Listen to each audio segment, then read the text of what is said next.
Um dos maiores desafios para todo aquele que busca caminhar nos passos de Jesus, sem dúvida, é o ensejo que muitas vezes se nos apresenta de repreender o nosso próximo.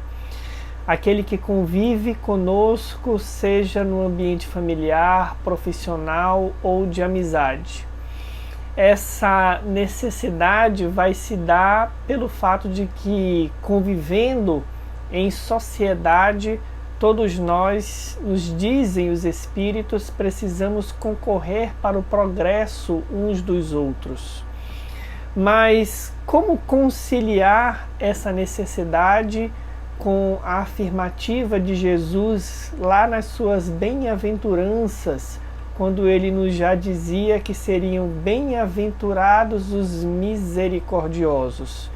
Como conciliar esses dois fatores quando nós nos decidimos por caminhar nos passos de Jesus? A espiritualidade nos ensina, mais especificamente por meio das palavras de Emmanuel, querido benfeitor espiritual, em uma mensagem intitulada Repreensão, que essa necessidade de muitas vezes repreendermos aquele que convive conosco pertence, vai nos dizer esse benfeitor, à própria economia do progresso espiritual na vida.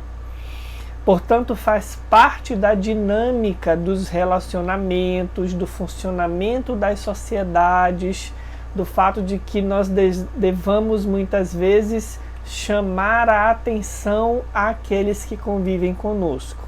Mas nos lembra Emmanuel que antes de expedir essa repreensão com a palavra, convirá sempre ponderar 3 fatores: o porquê estamos repreendendo, o motivo é realmente justo ou não, o modo como estamos repreendendo. Muitas vezes o modo fala mais do que a razão da repreensão, e o como estamos repreendendo. Então, esses 3 fatores, nos lembra Emmanuel, devem ser sempre analisados quando nós estamos ao ponto de concretizar uma repreensão. Prossegue o benfeitor, assim, recomendando que, por isso mesmo, usemos a repreensão em benefício de todos, sem olvidar as nossas necessidades e deficiências, para que a compaixão fraternal seja o óleo de estímulo em nossas frases. Então aqui aparece um outro fator muito importante para esse momento em que somos convidados a repreender alguém. É preciso que lembremos que nós também somos portadores de muitas falhas, várias vezes ao longo de 24 horas. Isso nos convida, nos concita a pensar como gostamos de ser repreendidos quando essa necessidade surge a nosso respeito. Portanto, pensar nas nossas falhas invoca um movimento de compaixão quando somos convidados a fazer essa repreensão, quando estamos diante do nosso próximo. E aí Emmanuel cita o exemplo, claro, do grande mestre Jesus, o grande médico, diz ele, o divino educador, que sempre fez diferença entre mal e vítima, entre pecado e pecador. Aqui vai mais um elemento para nos esclarecer a respeito de quando aparecer essa necessidade da repreensão. É preciso que lembremos que, a partir da visão espírita mesmo, somos espíritos destinados à perfeição espiritual, sempre relativa diante da divindade, mas perfeição. Então, essa repreensão que nós vamos aplicar, ela faz referência a uma moléstia, a um defeito momentâneo. Ela não é e não representa a essência do ser que será alvo da nossa repreensão. Por isso, lembra Emmanuel, que Jesus curava a moléstia sem humilhar aqueles que se faziam hospedeiros dela, e reprovava o erro sem esquecer um amparo imprescindível aos que se faziam desviados, aos quais tratava por doentes da alma. Então, separar pecado de pecador é uma ferramenta indispensável para também sabermos como aplicar essa repreensão. E aí, concita-nos Emmanuel, ajudemos 99 vezes e repreendamos uma vez em cada centena de particularidades do nosso trabalho. Quem efetivamente auxilia, adverte com proveito real. A educação exige muita piedade, muito apoio fraterno e muita recapitulação de ensinamentos para que se evidencie de verdade no campo da vida. O processo educativo a que todos nós estamos vinculados vai forçar necessariamente a que sejamos ajustados, repreendidos muitas vezes. Mas essas recapitulações fazem parte do próprio progresso dos seres a que todos nós estamos vinculados.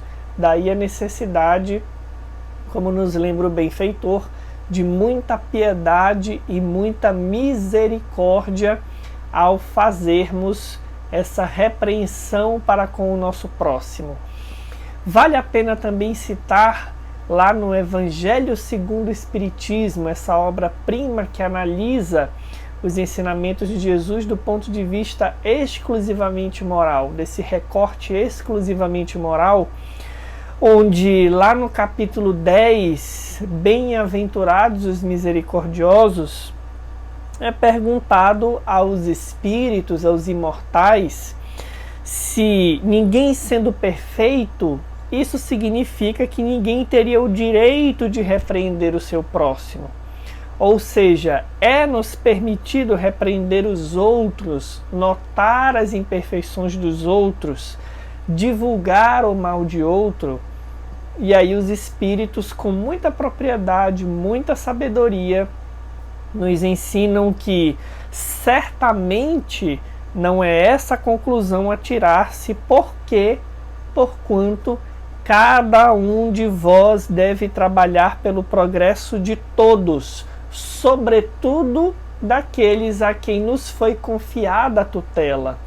Então, os administradores, os pais ou todos aqueles que estamos vinculados na posição de tutelar alguém, precisaremos eventualmente repreender, tendo como finalidade, claro, como já vimos na fala de Emmanuel, sempre a educação, e isso tem que ser feito com muita piedade, com muita misericórdia, com muita compaixão, mas vai comparecer a necessidade de fazermos essa repreensão. Então, do fato de que não somos perfeitos, é claro que isso não significa que nós não poderemos repreender quando assim se fizer necessário.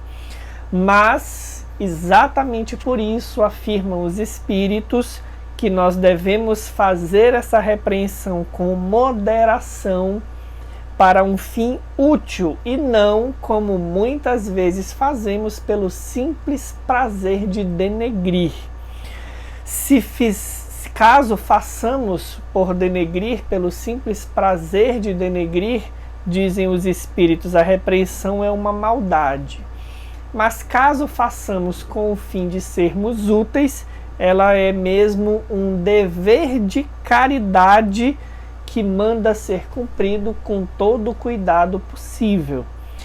Ao demais, finalizam os espíritos, a censura que alguém faça a outrem deve sempre dirigir a si mesmo, procurando saber se também não a terá merecido.